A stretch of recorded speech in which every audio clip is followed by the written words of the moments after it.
Hello बच्चों, कैसे हो आप। आज का हमारा विषय है हिंदी और उसका टॉपिक है चित्र पहचान कर पहला वर्ण लिखिए। सो बच्चों, यहाँ पर आपको कुछ चित्र दिख रहे हैं और उसके नीचे बॉक्स दिख रहा है। तो जो चित्र होगा उसका पहला वर्ण, जैसे कि यहाँ पर है कमल, तो कमल का पहला वर्ण क्या आता है?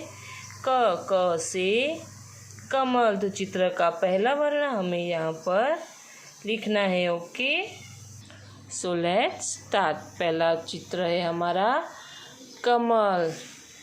तो कमल का पहला अक्षर क्या है? कमल का पहला अक्षर आएगा क। तो यहाँ हमने लिखा क, तो हो गया क से कमल। फिर है ये क्या है? ये है अनार। अनार का पहला अक्षर आएगा अ से अनार। तो यहाँ हमने लिख दिया अ से अनार। फिर है पतंग। पतंग का पहला अक्षर कौन सा आता है?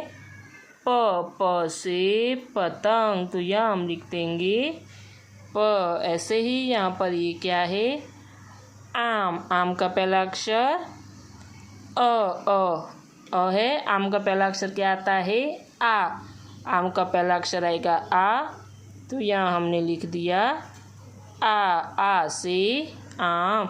वैसे चलिए एक और मैं करके बताती हूँ आपको।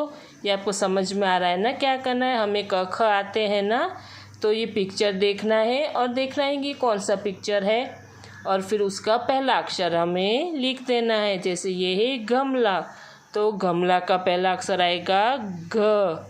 तो यहाँ हम लिख देंगे ग। इसी तरह ये है छाता। तो छाता का पहला अक्षर क्या आता है? छ। छकुआ की मात्रा छा।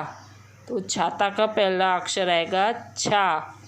तो इसी तरह ये बाकी के पिक्चर भी आपको देखने हैं और उसका पहला अक्षर आपको लिखना है। ओके, तो इस तरह से ये आपको करना है। और नेक्स्ट है बीच वाले अक्षर लिखिए। यहाँ पर जैसे हम फिल इन द ब्लैंक्स करते हैं, इसी तरह ये बीच वाले अक्षर करने हैं। जैसे कि देखिए कुछ कुछ अक्षर लिखे हुए हैं और बाकी के सारे अक्षर मिसिंग है। तो जो अक्षर मिसिंग होंगे उसको हमें लिखना है। So let's start. फर्स्ट क्या लिखा हुआ है? क से कमल, और क से कमल के बाद आएगा ख। ख से खरगोश, ख से खत। फिर ख से खरगोश के बाद आएगा ग। ग से गमला।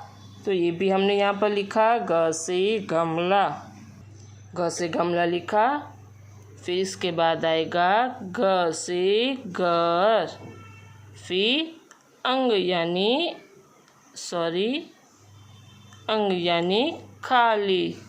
फिर लिखा हुआ है च से चम्मच। च से चम्मच के बाद आएगा छ से छाता।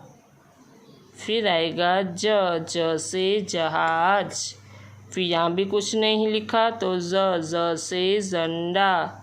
फिर वापस से आएगा अंग यानी खाली।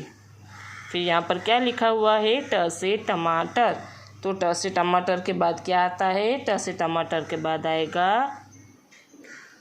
ठ से ठप्पा। ठ से ठठेरा। फिर लिखेंगे हम ड से डमरू। फिर ड के बाद आएगा ढ से ढोलक। फिर अड़ यानी खाली लिखा हुआ है। फिर उसके बाद आएगा त से तलवार। फिर आएगा थ से थल। उसके बाद आएगा यहाँ पर द से दवाई। द के बाद आएगा द से धनुष। न से नल तो यहाँ पर लिखा हुआ है। फिर यहाँ पर लिखा हुआ है प से पतंग। फिर आएगा फ से फल। फिर फ से फल के बाद आएगा ब से बकरी। फिर आएगा ब के बाद ब से भालू। भ से भवन। भ से भालू के बाद आएगा म से मगर। फिर य से यज्ञ लिखा हुआ है, तो उसके बाद क्या आएगा? र से रथ। र से रजाई। फिर आएगा ल से लट्टू, फिर आएगा व से वर्षा, फिर श से शरबत लिखा हुआ है, फिर यहाँ पर श से षटकोण लिखा हुआ है। इसके बाद आएगा स से सेब, ह से हल, अड़ खाली लिखा हुआ है। फिर आएगा क्ष से क्षत्रिय, त्र से त्रिशूल, ज्ञ से ज्ञानी, फिर से श्रमिक लिखा हुआ है। तो बच्चों इसी तरह से ये हमारे क से लेके श्र तलक के बीच वाले अक्षर आपको करने हैं। ओके, तो आपको समझ में आ रहा है ना कि ये बीच वाले अक्षर को किस तरह से करने हैं। कि एक अक्षर लिखा हुआ हो और कुछ अक्षर मिसिंग हो, वापस से कुछ अक्षर लिखे हुए और कुछ अक्षर मिसिंग हो, तो उसे कहेंगे बीच वाले अक्षर, यानी मिसिंग लेटर्स। तो इस तरह से अभी जो हमने किया है ये सब आपको आपकी हिंदी की नोटबुक में अच्छे से राइट डाउन करना है और देखना है कि ये सारा हमें किस तरह से करना है। Okay, thank you.